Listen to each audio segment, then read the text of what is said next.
with another vlog. At ngayon, babike checkan muna natin yung KES 4 stroke at saka KES 4 stroke stroker ba yun? Stroke D1.0.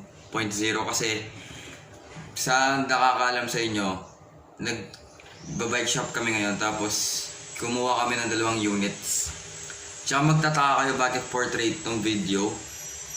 Kasi susubukan ko muna yung ganitong style para ma-unique naman. So ito guys, start na natin tong bike check. So ito available nga pala to sa FB page. I mean sa FB ko, i-chat nyo lang ako, pwede nyo siyang orderin. Tapos papakita ko na sa inyo yung specs. Papakita ko na rin yung buong bike. So kararating lang na to kahapon, mga 12 PM. Dahil nag-order si tito ko ng gano'n, nakita niya maganda. And sino ba namang di magugustuhan yung KES 4 na yan? So ngayon start na natin yung bike check. Let's go! So ayun guys, so nasa ating listahan yung KES 4 Start 1.0 na rim brake version. Frame nga pala nito ay alloy na 7002 type of alloy siya. So ngayon ko lang siya narinig kasi sobrang gaan niya. Kasi akalain namin carbon kasi meron nga rin pala kami Twitter bikes na binebenta. So nung winay namin, halos parehas lang. So ang gaan niya, yung fork niya naman ay carbon, full carbon. Makikita mo naman. Tapos yung weight niya ay nasa 9 kg kasi yung 9 kilograms kasi yung wheelset niya ay alloy pa na tawag doon, cassette type na rin. Group set Shimano 105 full, as in full, pati yung kanyang brakes, crankset, lahat except lang sa cogs at saka yung hubs. Kasi yung kanyang wheelset ay Machine 11 super light alloy na sealed bearing na nasabi ko na cassette type na rin. Tapos yung tire niya naman IRC folding 700C by 25C. So pwede na siya dito. So, ito yung nakikita ko, sobrang sulit. Cockpit set niya naman ay Machine 11 alloy lightweight na handlebar and stem. Seat post naman niya ay carbon fiber. At isa rin siguro to sa mga nagpagaan yung seat post niya. So kung gusto mo mapababa yung weight nito, kakayanin pa kung papalitan mo lang ng carbon wheel set, carbon cockpit, and yun na. Okay na siya. So yung available nga pala size nito ay 49.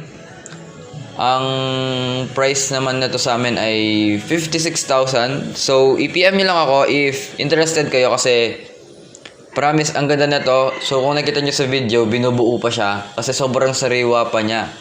Hindi mo makikita na parang binuo lang kasi binuo talaga siya sa mismong shop. Makikita mo na nilalagay pa yung drop bar kasi kahapon lang to na deliver. So yun yung KES 4 Stark Feather na rim brake version na ito yung kumbaga pinaka parang pangkarera siya. Yung isa pangkarera rin kaso lang disc brake. So din na tayo pupunta. So ito guys, ito yung KES 4 Stark Feather Disc 1.0 pa lang yung nakuha namin. So eto makikita nyo. So meron pang magiging 2.0, 3.0. So marami pa siyang magiging iterations kung makikita nyo. So eto guys, makita ko na sa inyo. Yung kanyang frame ay aluminum alloy AL7005 siya na smooth welding. Sobrang smooth welding niya. Kung makikita nyo, para siyang carbon. Kahit ako na fake, pero alloy lang. Tapos internal cabling. Tapos size 56 yung sa amin. Fork, rigid fork na carbon fiber. Ang gaan din niya, solid. Group set Shimano 105 na 2x11 full, except lang din sa kanyang brake set kasi yung kanyang caliper ay hydraulic caliper lang, tas mechanical actuated hydraulic disc yung tawag doon. Di ko naman kung sure kung tama yon, pero yun. So makikita nyo yung cogs niya ay Sugek cassette na 11 speed, chain YBN 11 speed. Ang kanyang hub ay sealed bearing na cassette type. Tunog mayaman siya, ang ganda. Tapos yung wheelset niya naman ay carbon So, nagpagaan din to. Ang kanyang seat post, carbon din. And bonus, through axle. At kung makikita nyo dito sa picture na to, makikita nyo na pwede siyang gawing gravel kasi ang laki ng clearance niya, tapos disc brake pa. So, kung ako, pwede mo siyang lagyan ng makapal na gulong if gusto mo ng comfort. If gusto mo naman yung kumbaga parang race style niya, pwede mong lagyan ng 700C by 25. Kasi 25C para sa akin yung sweet spot. 23C okay rin naman, pero kapag medyo basa na, medyo dudulas ka na eh. Na-experience ko na yun kasi naka 23C ako ngayon dahil walang stock ng 25C nung bumili ako. Ramdam ko yung ano niya sa likod. Yung parang nadudulas ka. Eh, yung tropa ko na naka 25C, tas ginagamit ko yung bike niya, tas biglang umulan. Mas kampante ako doon. So, ayun guys, ang price nga pala na to ay 71,000. Dito sa amin sa Pampanga kasi medyo mahal ang bikes dito ngayon, tsaka isa lang to sa amin. Tapos, yung weight nga pala nito ay 8.5 kg lang. 8.5 kilograms na disc brake. Saka makakahanap nun. So, para sa akin itong KS4 na to ay napakagandang bike. Kahit nga ako gusto kong bilhin to kasi lang, syempre, wala pa tayong YouTube money. Di pa tayo makakabili. So, ayun guys. Makikita nyo, tapos yung cockpit niya ay Machine 11 din. Drop bar and stem. Tapos yung saddle niya, ang ganda ng saddle niya, pang road talaga. So, yung ano niya pala, rims niya ay nasa 35mm to 40mm yung estimate ko kasi hindi ko lang measure to nung nasa shop kami. So, if interested kayo sa kahit anong bikes dito, PM nyo lang ako. Angelo Carlo Pacho, sa Facebook, sa IG, or sa Twitter, hanapin nyo lang ako. Basta i-PM nyo lang ako. So, madali lang naman to. I-deliver namin to sa inyo sa mismong bahay nyo. Basta isend nyo lang yung address, phone number, tsaka sino magpipick up. And yung mode of payment pala namin ay COD if within Luzon lang. Pero if malayo na kayo, it's either check or sa wire transfer sa bangko or GCash. So, yun guys. Yun lang. So, ayun guys. Tapos na yung bike check. So, sana nagustuhan nyo yung video na yun. So, like, comment, and subscribe na rin kayo kasi susunod na natin yung mga content natin tungkol sa mga ride kasi nakabili na tayong action cam. So, di tayo makakalabas dahil nga lockdown na naman. Susubukan ko dapat ito nung Friday. Kaso lang, na-cancel. So, kung alam nyo ako, minor pa ako. So, hindi pa ako pwedeng lumabas ngayon. Tsaka lockdown para ma-flatten yung curve. Di muna ako lumalabas. Babike lang ako dito sa loob ng subdivision. Pero kung gusto nyo makita yung route ako dito, yung route ako naman kasi dito pang dito rin kasi ako nagtitraining minsan pag mga sprints or magtatrang ko kasi pag meron kaming space dito kung saan open space siya.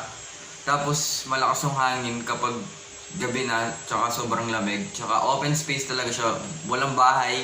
May mga kotse konti, tapos merong konting tao rin na nagja-jogging kasi yung place na yun yung saan kami talaga nagbabike. So minsan naglalaro din kami doon. So ayun guys, see you na lang tayo sa susunod na vlog. Hintayin nyo yung yung vlog ko tungkol sa rides ko kasi magandang content yon. At saka mag-e-edit na ako sa PC, hindi na dito sa phone kasi action cam na gamit ko, hindi na cellphone. So papagkita ko na ba ngayon or baka sa ibang video ko na lang pagkita yung camera. Kunin ko lang saglit. So eto guys, ito yung gagamitin kong camera sa mga vlog natin yan. Sa mga cycling vlog natin. Akaso Brave 4K. So ito yun. Hintayin nyo rin yung review ko dito. Hindi ko na, baka i-unboxing ko pa. Pero unboxing kasi nakikita nyo naman sa maraming YouTubers na eh. Pero yung review, gagawin ko to after 1 year. I-review ko tong camera na to.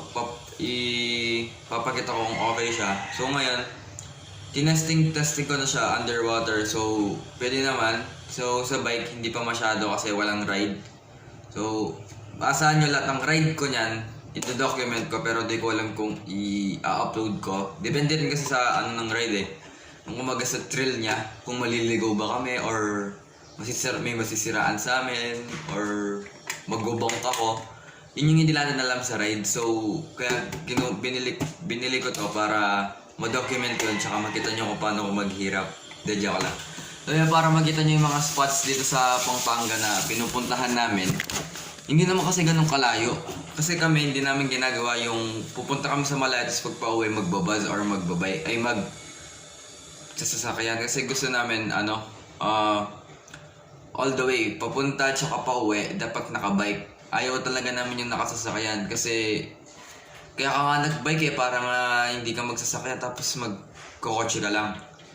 So, parang, ganun siya. So, yung mga gumagawa nun siguro, kaya nila yung papunta tapos pauwi din na nila. So, acceptable naman yon. Pero sa amin kasi, parang ganun yung mentality. Kaya kami nagbabike para hindi magkotse. Gets nyo? So, yun lang guys. Kita na lang tayo sa next vlog. Peace!